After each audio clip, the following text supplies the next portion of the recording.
Creativity is an addiction. It gets inside your head, it poisons your heart, but at the same time, you celebrate a lot of victories while falling face first into something that you can't explain, but yet you pick yourself up and you keep going sometimes. Unplugged, because we will always say yes to creativity, totally uncut, because we all make mistakes, so turn it into a tool. This is Arroe Unplugged. The difficult things that we must face. What is one of them? Blank. Fill in that blank. Be truthful to yourself.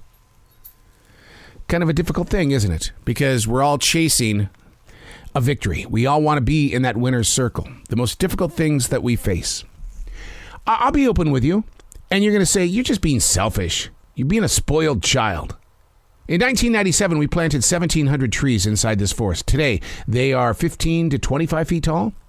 And so when you look out this studio window, you've got all of this beautiful green from all different types of North Carolina trees. I wanted to go 100% North Carolina. I didn't want to do Lowe's and Home Depot and put things in the ground on this beautiful lay of land that looked like a magazine cover. It's like, oh, it's so perfect. No, it's not. No, none of these trees are perfect. And that's the true story of a forest. But today is one of those things that I have to face, and it's more days than most.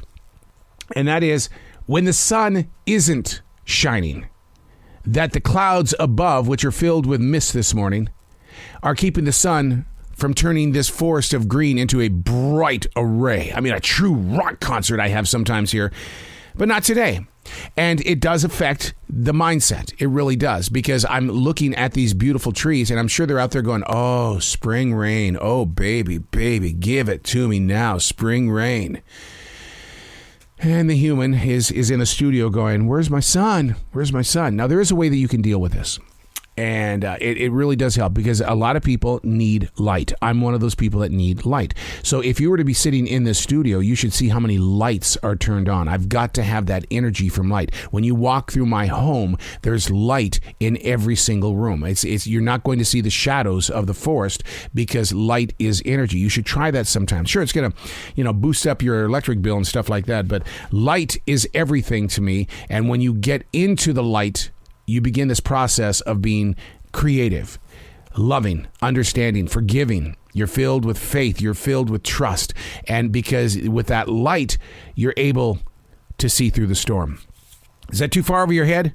Okay, I don't want to get that far, because I want to stay down here. And not to say that you are down here. I just want to keep it one-on-one, level to level.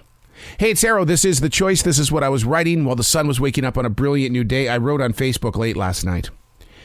When it's bigger than you, you've been in those situations when it is bigger than you. A man in his late years, very religious man, very religious. He can quote any verse in the Bible. He treats his Fridays as the truthful Sabbath day. He calls that's the one day that you need to be in prayer, the Friday. He shared with me last night his current challenge. He said, my brother, they found another tumor in my head. I went, what? Hold on. They found a what? Another tumor in my head. I didn't know there was one in there in the first place, and now you have two? My brother, I'm okay. I'm at peace. It's better to know than not to know. Wow. When God puts you in places that have nothing to do with your career. My chase hasn't been to run away from saddened news. But then again, during my early years of broadcasting, my focus was so much on being something in radio that it makes me wonder, how many times did I choose not to listen? Oh, don't point a finger at me. You got to point a finger at yourself too. How many times in your life did you make the choice to not listen? Last night I heard him. My brother. I'm not afraid. Many times during our careers, we bump into such news and we do all we can to get back onto the streets of feeling great. Even if it means that we have to down a Red Bull, followed by a cup of coffee, followed by whatever, a 5-hour. We got to get back up there because somebody took us down. And yet, when you hear news of somebody's personal inner strength, My brother, I'm not afraid. You can't help but sit there and go, can I say the same thing? My brother, I am not afraid. It's not about religion. It's not about spirituality or the universe. It's about who you are as a human being. Are you even a listener? Do you pay attention to those that are around you inside your community? I believe that I'm more available today than I've ever been.